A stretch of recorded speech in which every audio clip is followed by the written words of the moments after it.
एक तरफ एक समुदाय कहता है कि हम खतरे में हैं, दूसरी तरफ आवाज उठती है कि हिंदू खतरे में है। दरअसल आपकी नजर में खतरे में कौन है? हिंदू।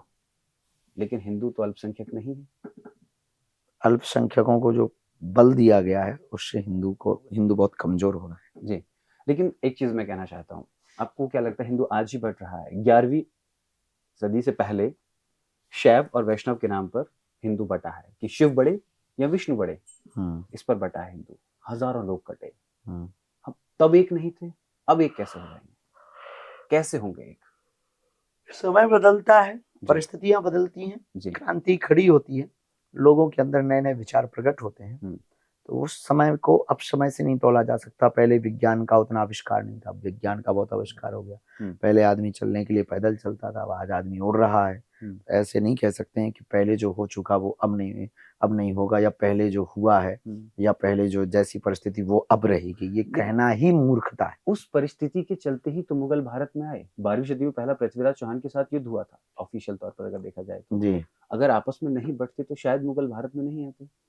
आने को तो नहीं कह सकते, पर गुलाम बार बार नहीं बनते, इतना कह सकते। बाबर, डच, पुर्तगाली या अंग्रेज या फिर ये सब आए हैं, मुगल आए हैं, ये सब इन लोगों ने जिन्होंने भी ये गुलाम भारत को बनाया है, उसके पीछे कारण यही था कि हम सब बटे रहे। हम सब जातियों में, राजा राजाओं में फूट थी, ऊंच नीच की फूट थी, भेदभाव की फूट थी, अंधविश्वास की कुरीतियां थी, रूढ़िवादिता थी। बच्चों के हाथों में जात पात की किताबें थमाई गई, बच्चों के हाथ में शिक्षा की कलम नहीं थमाई गई, बच्चों को अधिकार नहीं सिखाए गए, बच्चों को जगाया नहीं गया, बच्चों को गीता रामायण नहीं पढ़ाया। मुसलमानों की एक खासियत है कि वो अपने बच्चों को कुरान पढ़ाते हैं, ईसाइयों की खासियत है वो बाइबल पढ़ाते हैं।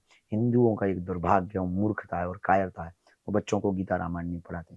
ये जो भी आप नाम ले रहे हैं, 12वीं सदी में जो मुगल आए, बाद में डच आए, पुर्तगाली आए, बाबर आए, फिर अंग्रेज आए जिनसे हम लड़े। ये सब जो आए हुए हैं, इनके राज्य करने का एक तरीका था, फूट डालो नीति करो। अब हमने उल्टा कर दिया है कि अब हम एक करेंगे, उनमें फूट डाल करके उनको हटाएंगे। अच्छा, उनमें मतलब उनमें कौन? जिन्हें भारत से प्यार नहीं। अच्छा, मैं इस प्रांगण में, इस दिव्य धाम में आज दोपहर 3 बजे से हूँ, लगभग 2 बजे से। आपने भी जिक्र किया एक बात का कि वो अपने बच्चों को कुरान पढ़ाते हैं। मैंने यहाँ देखा जो 7 साल, 8 साल, 12 साल के बच्चे हैं, वो वेद की बात कर रहे हैं, वो संस्कृति की बात कर रहे हैं, वो जय श्री राम प्रणाम कर रहे हैं। तो क्या युग परिवर्तन की या फिर बच्चों को बदलने की जो शुरुआत इस धाम से हो ये गई? क्षणिक है, ये क्षणिक मात्र है। यहाँ आए तो थोड़ी देर के लिए परिवर्तित हो गए।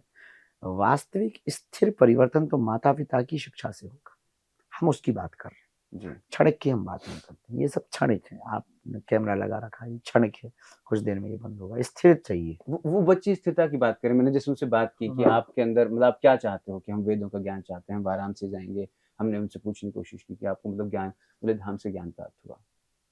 तो यही संदेश ये पूरे देखो, देश में। क्रांति तो हो रही है, बच्चों के अंदर लालसा तो जग रही है, पर इसके लिए अब हमें व्यवस्था देनी पड़ेगी। भारत की शिक्षा प्रणाली में पुनः गुरुकुलम पद्धति को प्रकट करना पड़ेगा।